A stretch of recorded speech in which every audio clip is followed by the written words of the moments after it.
வணக்கம். நீலமலை தொலைக்காட்சியின் நகர்வளப் பகுதி. செய்திகளை வாசிப்பது மலைகளின் அரசி உங்கள் நீலமலை அன்பில். இன்றைய நகர்வளப் பகுதியில் கோவை பகுதியிலே இருந்து திரு தனபால் அவர்கள் நமது சிறப்பு செய்தியாளர் செய்தி ஒன்றை தந்திருக்கிறார். அந்த செய்தி நமது செய்தியாளர், ஒளிப்பதிவாளர், எடிட்டர் திரு பிரசாத் அவர்கள் அழகான ஒரு செய்தி வடிவத்தை தந்திருக்கிறார். ஓபிஎஸ் மகன் ஜெயபிரதாப் முன்னாள் தமிழகத்தினுடைய முதல்வர் ஓ.பி. பன்னீர்செல்வம் என்று அழைக்கக்கூடிய ஓபிஎஸ் அவருடைய மகன் ஜெயபிரதாப் அவர்கள் பேசிய ஒரு சொல் இன்றைக்கு ஊடகங்களிலும் பத்திரிகையிலும் ஒரு சர்ச்சையை கிளப்பியிருக்கிறது. இன்றைக்கு அகில இந்திய அண்ணா திராவிட முன்னேற்றக் கழகம் பல பிரிவுகளாக பிரிந்து ஒருவருக்கொருவர் தங்களை தாக்கி சொல்லி வருகின்ற இந்த வேளையில் சசிகலா அவர்கள் ஒருபுறம், தினகரன் மறுபுறம், எடப்பாடி பழனிசாமி அவர்கள் பொதுச் செயலாளர் என்று சொல்லி ஒருபுறம்,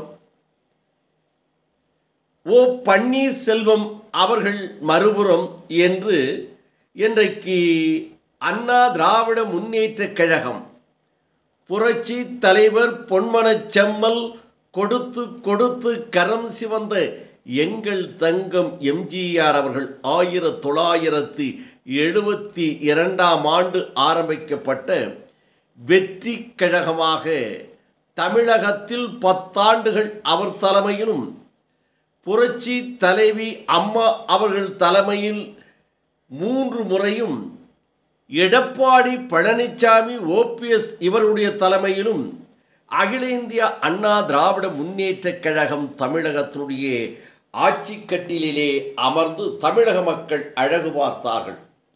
அப்படிப்பட்ட இயக்கம் இன்றைக்கு சிதறு தேங்காயை போல சிதறி கிடக்கும் நிலையில் ஓபிஎஸ் ஓ பன்னீர்செல்வம் முன்னாள் தமிழகத்தினுடைய முதல்வர், புரட்சி தலைவி அம்மா அவர்களால் அடையாளம் காட்டப்பட்ட முதலமைச்சர் என்ற நாற்காலியிலே அமர வைத்து அழகு பார்த்த ஓ பன்னீர்செல்வம் அவருடைய மகன் ஜெயபிரதாப் இன்றைக்கு ஒரு சர்ச்சையான கருத்தை வெளியிட்டிருக்கிறார்.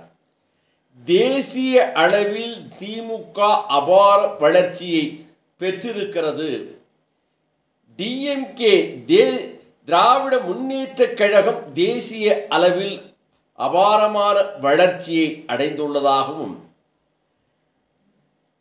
ஜெயபிரதாப் பேசிய சர்ச்சை உள்ள பேச்சுக்கள் இன்றைக்கு ஒரு ஊடகத்தில் ஒரு பேசும் பொருளாக அமைந்திருக்கிறது.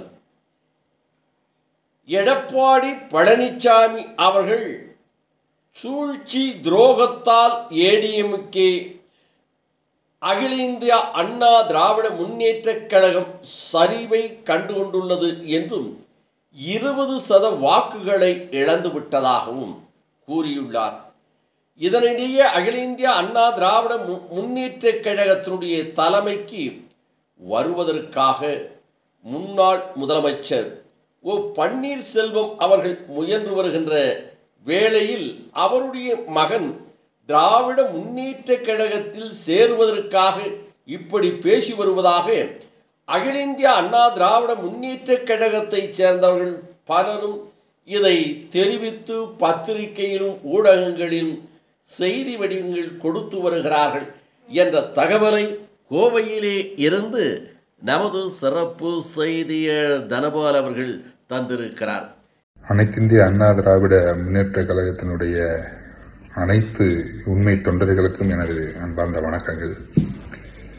ஐயா ஓ பன்னீர்செல்வம் அவர்களுடைய ஒரே லட்சியம், ஒரே குறிக்கோள், அனைத்திந்திய அண்ணா திராவிட முன்னேற்ற கழகத்தினுடைய கழக நிறுவனர் பொன்மனச்செம்மல் புரட்சித் தலைவர் அவருடைய சட்ட விதிகள் தொடர்ந்து சிறப்பாக எந்த ஒரு மாறுதலுக்கு உட்பட்டாமல் இருக்க வேண்டும் என்பதும் புரட்சித் தலைவர் எம்ஜிஆர் மற்றும் புரட்சித் தலைவி அம்மா அவர்களுடைய கொள்கைகள் எந்த ஒரு மாறுதலுக்கு உட்படாமல் சிறப்பாக செயல்பட வேண்டும். அதாவது உண்மை தொண்டர்கள் உயர்ந்த பதவிக்கு வர வேண்டும். உண்மை தொண்டர்கள் எந்த ஒரு சூழ்ச்சியிலும் வஞ்சகத்திலும் ஈடுபடாமல் உண்மையாக தர்மத்தின்படி கட்சி நடத்தப்பட வேண்டும். ஒரு சகோதரர்களுக்குள்ளாக பிரிவினைவாதத்தை உண்டு பண்ணி யார் உண்மையாக இருக்கிறார்கள், அவர்கள் என்ன கூறுகிறார்கள் என்பதை காது கொடுத்து கேட்காமல் தான் சொல்வதுதான் சரி என்பத நியதியில் எடப்பாடி பழனிசாமி அவர்கள் ஈடுபட்டதினால் கடந்த வருடங்கள் முழுவதும் மிகவும் பல இன்னல்களை கட்சி சந்தித்துக் கொண்டிருக்கிறது. ஐயாவோ பன்னீர்செல்வம் அவர்கள் எந்த நோக்கத்திற்காக இதை கூறுகிறார்? ஆட்சியில் இருந்தபோது இருவரும் இணைந்த காலங்களில் ஈடுபட்ட போது ஒவ்வொரு முறை கட்சி சரிவை சந்திக்கும் போது ஐயா அவர்கள் நாம் சிறப்பாக செயல்பட வேண்டும் என்றால் ஒரு சில வியூகங்களையும் யுக்திகளையும் கையாள வேண்டும் என்று பலமுறை அவர்களை கேட்டுக்கொண்டார். அதை ஒவ்வொன்றாக நாம் கூற வேண்டும் என்றால் பல மணித்துளிகள் பிடிக்கும். உதாரணத்திற்காக பாராளுமன்ற தேர்தலில் சரிவை சந்தித்த போது ஐயாவோ பன்னீர்செல்வம் அவர்கள் இஸ்லாமிய மக்களுக்கும் மற்றும் ஆதி திராவிட மக்களுடைய வாக்குகளை நாம் இழந்திருக்கிறோம், ஆகையால் அவர்களுடைய வாக்குகளை பெற வேண்டும் என்றால் அவர்களிடத்தில் நன்மதிப்பை நாம் அதிகமாக செயல்படுத்த வேண்டும் என்ற காரணத்தினால் ஒரு இஸ்லாமிய சகோதரர்களுக்கு ஒரு ராஜ்யசபா பதவியும் ஆதி திராவிடத்தினுடைய சகோதரர்களுக்கு ஒரு ராஜ்யசபா பதவியும் கட்சியில் முக்கிய பொறுப்புகளும் வழங்க வேண்டும் என்று பரிந்துரை செய்தார்கள். அதை ஒரு சிலவற்றை அவர்கள் நடைமுறைப்படுத்தினார்கள், ஒரு சிலவற்றை நடைமுறைப்படுத்தவில்லை. அதே போன்று அனைத்து சமுதாய மக்களும் அனைத்திந்திய அண்ணா திராவிட முன்னேற்ற கழகத்தை அங்கீகரிக்க வேண்டும், ஒரு குறிப்பிட்ட சமுதாயத்திற்கு மட்டும் சென்று விட்டிருக்கிறது என்று மக்களின் மனநிலையை மாற்ற வேண்டும் என்பதற்காக அனைத்து சமுதாய மக்களுக்கு தலைவர்களும் அதில் பங்கு பெற வேண்டும் என்பதற்காக ஒரு வழிகாட்டு குழு ஒன்றை அமைத்து அவர்களுக்கு அதிகாரம் வழங்க வேண்டும் என்று ஐயா அவர்கள் குறிப்பிட்டு முதலமைச்சர் வேட்பாளர் எடப்பாடி அவர்களே இருக்கட்டும், நான் கூட அதிலிருந்து விலகிக் கொள்கிறேன் என்று நல்ல எண்ணத்தில் அதை செயல்படுத்தி வழிகாட்டுக்குழு அமைத்தால் நான் இதிலிருந்து நான் முதலமைச்சர் வேட்பாளரே நான் நிக்கலை என்கிற நல்ல நோக்கத்தோடு சொன்னார்கள். வழிகாட்டுக்குழுவும் அமைத்தார்கள். ஆனால் அவர்கள் வழிகாட்டுக்குழுக்கு என்ன அதிகாரத்தை அவர்கள் வழங்குவதை எடப்பாடி அவர்கள் நிறுத்திவிட்டார்கள். இது ஒரு சில காரணங்கள். அதற்கு பிறகு 2021 ஆண்டு 10 ஆண்டு ஆட்சியில் புரட்சித் தலைவி அம்மா அவர்கள் 2016 ஆண்டு உயிரை கொடுத்து நிறுவிய ஆட்சி, அவர்கள் உருவாக்கி கொடுத்த கட்டமைப்பு, சட்டமன்ற உறுப்பினர்கள், உள்ளாட்சி மன்ற பிரதிநிதிகள், பாராளுமன்ற பிரதிநிதிகள், ராஜ்யசபா, அரசு அதிகாரிகள் எந்த துறைகளில் எப்படி நியமிக்க வேண்டும், தொண்டர்களை அரவணைத்து மிக சிறப்பான ஒரு கட்டமைப்பை தலைவரிடத்தில் கொடுத்து உயிரை கொடுத்து ஆட்சியை வழங்கிவிட்டு நம்ம சென்றார்கள். அதற்கு பிறகு ஒரு சில நபர்கள் தங்களது சுயநலத்தால் தாங்கள் மட்டுமே பதவியில் இருக்க வேண்டும் என்ற காரணத்தினால் கட்சி மிகப்பெரிய பிளவுகள் உண்டு பண்ணி மாவட்டம் தோறும் பிரிவினை செய்து தொண்டர்களிடையே பிரிவினைகளை செய்து கட்சியை ஒரு இக்கட்டான சூழ்நிலைக்கு தள்ளிவிட்டார்கள். 2021 ஆண்டு மீண்டும் புரட்சித் தலைவி அம்மா அவர்கள் ஆட்சி நிறுவ வேண்டும் என்ற ஐயா அவர்கள் எடப்பாடி அவர்களிடம் கூறி நாம் அனைவரும் ஒன்றுபட வேண்டும், எந்த பிரிவினைவாதமும் நம்மளிடம் இருக்கக்கூடாது, உயர்திரு மதிப்புக்குரிய சசிகலா சின்னம்மா அவர்களும் டிடிவி தினகரன் சார் அவர்களும் எடப்பாடி ஐயா அவர்களும் பன்னீர்செல்வம் ஐயா அவர்களும் அனைவரும் இணைந்து செயல்பட வேண்டும் என்ற தொண்டர்களின் விருப்பத்தை பதிவு செய்தார்கள். அப்போதுதான் நம் 2021 ஆட்சியில் நாம் வர வேண்டும் என்று அவர்களுடைய எண்ணத்தை பதிவு செய்தார்கள். ஆனால் எடப்பாடி பழனிசாமி அவர்கள், மதிப்புக்குரிய சின்னம்மா அவர்களும் வேண்டாம், டிடிவி சார் அவர்களும் வேண்டாம் என்று நிராகரித்தார்.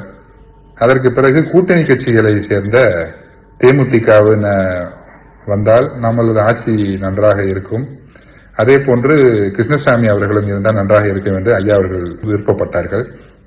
ஆனால் அவர்களும் வேண்டாம் என்று கூறிவிட்டார். 150 இடங்களுக்கு மேல் நான் வெற்றி பெறுவேன் என்று கூறி அன்றைக்கு மிகப்பெரிய ஒரு தவறுகளை செய்தார். ஐயா அவர்களும் எவ்வளவோ கூறி வேற வழி இல்லாத காரணத்தினால் அவர் சொல்ல வேண்டிய நிலைக்கு தள்ளப்பட்டார். அதற்கு பிறகு நம்ம ஆட்சியை இழந்தோம். வெறும் கம்மியான இதுல 10 ஆண்டு அம்மா அவர்கள் ஆட்சியை இழந்தோம். அதற்கு பிறகாவது எடப்பாடி பழனிசாமி அவர்கள் திருந்துவதற்கு வாய்ப்புகள் இருந்தது. அதற்கு பிறகு கட்சியை ஒரு நல்ல நோக்கத்தில் கொண்டு போக வேண்டும்னா அனைத்து மாவட்டங்களிலும் எடப்பாடி பழனிசாமி அவர்களுக்கு மேல் செல்வாக்கு உள்ளவர்கள் யார் யார் இருக்கிறார்களோ அவர்கள் அனைவரையுமே கட்சியில் இருக்கக்கூடாது என்று மிக குறுகிய நோக்கத்தில் செயல்பட்டார். அதே போல யார் சுயமாக சிந்தித்து செயல்படுகிறார்களோ கட்சியில், யார் சரி தவறு என்ற பகுதி பார்த்து சரி என்றவற்றை சொல்கிறார்களோ அவர்களையும் கட்சியிலிருந்து நீக்க வைக்கப்பட்டார். இதே போன்று செயல்பாட்டினால் நல்லவர்கள் அனைவரும் கட்சியில் இருந்து ஒதுங்கிக் கொண்டார்கள். ஒரு சிலர் மாற்றுக் கட்சிக்கு மாறிவிட்டனர், ஒரு சிலர் மாற்றுக் கட்சிக்கு செல்ல விருப்பம் இல்லாமல் ஒதுங்கி எந்த வேலையும் செய்யாமல் இருக்கிறார்கள். இது போன்ற காரணத்தினால் கட்சி மிகப்பெரிய ஒரு பின்னோக்கி சென்று கொண்டிருக்கிறது. ஐயாவோ பன்னீர்செல்வம் அவர்கள் 98ஆம் ஆண்டு புரட்சித்தலைவி அம்மா அவர்களின் நம்பிக்கைக்குரிய நாயகனாக உருவாக்கப்பட்டு தொடர்ந்து 18 ஆண்டுகளுக்கு மேல் அம்மா அவர்கள் ஒரு கடுஞ்சொல் கூட ஐயா அவர்களை பேசினது கிடையாது. எந்த ஒரு முடிவு எடுக்கிறதா இருக்கட்டும், ஐயா அவர்கள் கலந்து ஆலோசித்த பிறகே அந்த முடிவுகளை எடுப்பார்கள். அவ்வளவு நம்பிக்கைக்குரியவராக ஐயா அவர்கள் வச்சிருந்தார்கள். ஐயா அவர்களை பயன்படுத்தி கொண்ட ஒரே தெய்வம் புரட்சித் தலைவி அம்மா அவர்கள் ஒருவர் மட்டுமே என்று நான் ஆணித்தரமாக கூறுவேன். அதற்கு பிறகு பொய்யான தகவல்களை தொண்டர்களின் மத்தியில் விஷமாக அவர்களிடத்தில் செலுத்தி, நிர்வாகிகளிடத்தில் தவறான கருத்துக்களை செலுத்தி, முழு நேரமும் 95% முழு நேரமும் சொந்த கட்சிக்கார தலைவர்களை எப்படி காலி செய்ய வேண்டும் என்கிற ஒரே சிந்தனையில் மட்டுமே எடப்பாடி பழனிசாமி அவர்களும் அவர்களுடைய பயணிக்கும் அவர்களுடைய கூட்டாளிகளும் இதே வேளையில் இருந்து செயல்பட்டுக் கொண்டிருக்கிறார்கள். இதன் காரணம் இதை அவங்க செயல்படுத்தியதனால் திராவிட முன்னேற்ற கழகம் அம்மா அவருடைய ஆட்சி காலத்தில் 10 ஆண்டுகள் முடங்கியிருந்த திராவிட முன்னேற்ற கழகம் தற்போது இந்திய அளவில் முதன்மை கட்சியாக உருவாகி கொண்டு இருக்கிறது. நம்மளுடைய சகோதரர்கள் பிரிவினைவாதத்தை கொண்டு வந்து தற்போது வரை அவர்கள் எந்த ஒரு மாற்றமுமே எந்த ஒரு இதுமே செயல்புரியாத காரணத்தினால் அனைத்து இந்திய அண்ணா திராவிட முன்னேற்ற கழகம் மிகப்பெரிய ஒரு பாதாளத்தை நோக்கி சென்று கொண்டிருக்கிறது. ஐயா அவர்கள் புரட்சித் தலைவி அம்மா அவர்கள் மிகப்பெரிய ஒரு குரு, அவர்களை இழந்து தனது தாயாக இருந்த அனைத்துமாக இருந்து என்னை தாயாக இருந்த அவர்கள் பழனி அம்மாள் அவர்களையும் இழந்து, என்னுடைய அம்மா விஜயலட்சுமி அம்மா அவர்களுக்கு பக்க பலமாக இருந்தார், அவர்களையும் இழந்து மிகப்பெரிய ஒரு நெருக்கடியாக இருந்து கொண்டு என்னை வளர்த்து விட்ட அனைத்து இந்திய அண்ணா திராவிட முன்னேற்ற கழகம் மிகப்பெரிய ஒரு சரிவை நோக்கி பயணித்துக் கொண்டிருக்கிறது. அதனுடைய தொண்டர்களுக்காகவும் புரட்சித் தலைவர்களுக்காகவும் புரட்சித் தலைவி அம்மா அவர்களுக்காக தன்னை உடலை வருத்தி அனைத்தையும் இழந்து போராடி கொண்டிருக்கிறார். அவர் என்ன கெடுதல் செய்தார்? என்ன கெடுதல் செய்தார்? உண்மையாக தனக்கு மனதில் தோன்றிய நல்ல கருத்துக்களை அனைத்து இந்திய அண்ணா திராவிட முன்னேற்ற கழகம் வளர்ச்சி பயணிக்க வேண்டும் என்று நல்ல கருத்துக்களை அவர்கள் தெரிவித்தார்கள். இதை நீங்கள் உங்களுக்கு அதை சுயநலமாக நான் மட்டுமே சொல்லுவதை கேட்க வேண்டும் என்ற சுயநலத்துக்காக நீங்கள் செயல்பட்டால் அவர் என்ன செய்வார்? 2000 இருந்து இந்த கட்சிக்காகவும் இந்த அரசு நிர்வாகத்துக்காகவும் 1977 இருந்து கட்சிக்காக உழைத்த ஒரு மனிதரை எவ்வளவு காயப்படுத்த முடியுமோ அவ்வளவு காயப்படுத்தி இருக்கிறீர்கள். நீங்கள் சாதித்தது என்ன? அவரை காயப்படுத்தியதால் நீங்கள் சாதித்தது என்ன? எவ்வளவு பொய்யான குற்றச்சாட்டுகளையும் ஏற்றுக்கொண்டு மிக கடினமான சூழ்நிலையில் எத்தனை முறை நீதிமன்றத்தை அணுகி தொண்டருடைய உரிமையை காப்பாற்ற வேண்டும் என்று போராடி கொண்டிருக்கிறார். இனி 2026 சட்டமன்ற தேர்தல் வந்துவிட்டது. அதை நோக்கி பயணித்துக் கொண்டு அனைத்து கட்சிகளும் அவர்கள் வியூகங்களை செயல்படுத்திக் கொண்டிருக்கிறார்கள். 43% இருந்த அனைத்து இந்திய அண்ணா திராவிட முன்னேற்ற கழகம் 30% இப்ப 20% கொண்டு வந்து நிறுத்தியிருக்கிறீர்கள். நான் ஐயா அவர்கள் கருத்துக்களை எங்களுக்கு நடந்த சூழ்ச்சியும் வஞ்சகத்தையும் 10% கூட நான் சொல்லல. அவ்வளவு நடந்திருக்கிறது. இதை சொன்னோம் என்றால் அவருடைய நிர்வாகிகளுடைய செல்வாக்கும் எடப்பாடி பழனிசாமி செல்வாக்கும் மிகப்பெரிய சரிவை நோக்கி சந்திக்கும்.